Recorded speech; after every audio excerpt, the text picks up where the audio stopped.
The Pies took on the Cats at the Bulldogs' home ground in the VFL. Let's talk about it. Now, this was always going to be a little bit of a difficult match. I feel like Geelong and Collingwood's VFL side were pretty much evenly based going into this game, especially on paper. Now, Collingwood, most of our AFL listed players that usually play in the VFL are either injured or playing in the AFL side. We know that Roan Steele goes back from the AFL listed side to the VFL, and he absolutely starred. Now, going into this game, it wasn't or hasn't been talked about really, but Ilaru Smith didn't play and hasn't been training.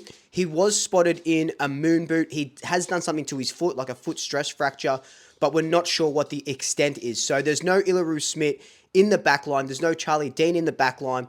So our defense had their work cut out for them with Geelong's forward line. And you could see that by the ebb and flow of the game. But it made for a great spectacle on a probably near perfect night. The Pies got their 10th win of the season. 4 of the last 5 games they have won, which is incredible. We're looking at that top 6 bracket, so no wildcard in the VFL. And I've said it before, and I'll keep saying it. If your AFL team is to bat deep into September and into finals, your VFL team needs to be purring, because that's where you can pick off players. You can try players out in the VFL as well. So this VFL side has been absolutely incredible, and has been a good breeding ground for the AFL side as well. But it isn't even just the AFL listed players. It's the VFL listed players like the Mahoney brothers, Liam Hude, a Brisbane Academy prospect who's now playing at the Pies. It's Brady Grey, who came from Fremantle and had just had an outstanding game. What Andy Otten has been able to do with this team is been pretty much second to none. I know we're not struggle, but we're okay. We ebb and flow, but 4 of the last 5 games and 10 wins, that's an absolutely good season. We go on and take Frankston on Saturday night next week as well. But this Geelong game just showed that hard-working grit that we know Collingwood sides have. So we started the game like a house on fire. We keep Geelong goalless in that first quarter. Ash Johnson kicks a very nice goal. Steele gets his first of the game. But then in the second quarter, it was just all Geelong, and that's where I'm talking about that ebb and flow, right? So Geelong kicked 5 of the next 6 goals, and they are up by 10 points at halftime, and the game has just been flipped on its head. And that was pretty much down to a bit of defensive work and defensive efforts where would try and kick it out of congestion and would kick it into the main corridor of Geelong's forward line, and it'd be turnovers. And we just weren't super sound defensively. And that's because, like Charlie Dean, Jacob Ryan, TJ aren't there. They aren't playing. They're either injured or, Charlie Dean's in the AFL side today. So it was a little bit testy, but to go on and win the game with the sort of defenders that we had, and they're good defenders, but not having a lot of the AFL guys down back, I thought they did really well, and they stood up when it counted. But again, Geelong were up at halftime by about 10 points. But then in the third quarter, pretty much the second half, it all kicked off for the Pies. One guy's game that I loved yesterday, we'll talk about Roan Steele in a little bit, but Ash Johnson kicked 2 goals too, and I thought he just had a fantastic game. It's his second game back from that broken leg, and we got to see some Ash Johnson magic. At one point in that third quarter, he flies for a mark, doesn't get it, lands on his feet, tackles the guy that gets the ball, and gets a free kick and kicks a goal. Those are the efforts that Collingwood fans have been crying out for with Ash Johnson, and we're starting to see it, those second, those third efforts. And I thought he played really, really well, especially for his second game back. Noah House, fresh off 5 goals last week, kicks a goal from 52 meters, and it just sort of sails through, bounces and sort of sails through.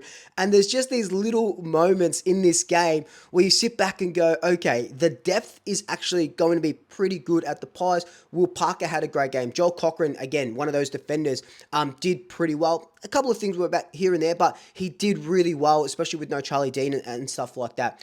So now let's talk about the guy you came here for, the man of steel, Superman himself, Roan Steele. Never easy to win down there.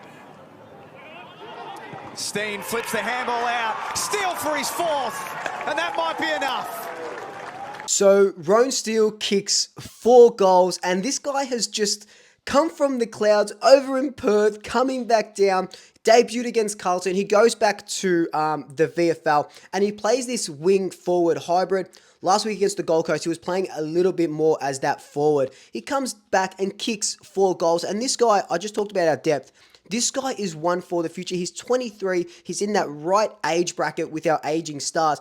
And I think this guy is just going to go from place to place. And, he's probably not going to kick 4 goals in the AFL. Probably won't use him too much as that sort of forward. But, yesterday or last night, he was playing as a bit of a deep forward at times. To get 4 goals, a couple of those, he sharked from clearances and stuff like that.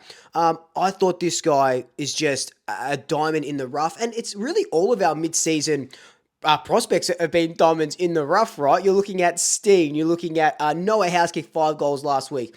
Ash Johnson, and now Roan Steele. So the guys know how to find them. This drafting side, this drafting team knows how to find these players. But speaking of bit of depth, Oscar Steene, I thought this guy, if Roan Steele is going from great place to great place, Oscar Steene is doing exactly the same. I think he debuts soon enough. Like, I reckon I'm giving Darcy Cameron a chop out next week, or Mason Cox a chop out next week, and debuting Oscar Steene against the Tigers. Because this guy has done nothing wrong.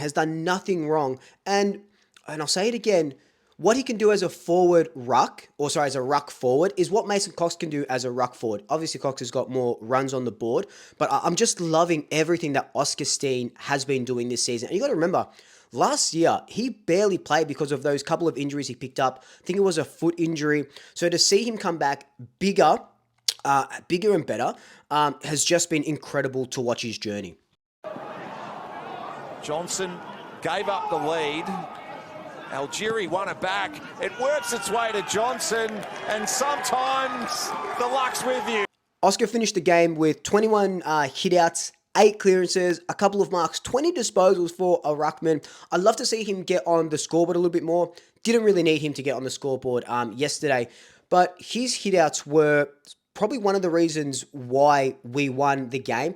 We end up losing the hitouts by, I think, it was -20 or -30 or something like that. But we absolutely smashed the clearances. Geelong's VFL side, and just Geelong in general, are a good clearance side. We got up on the clearances. We had 51 clearances for that game. Brady Grey had 8.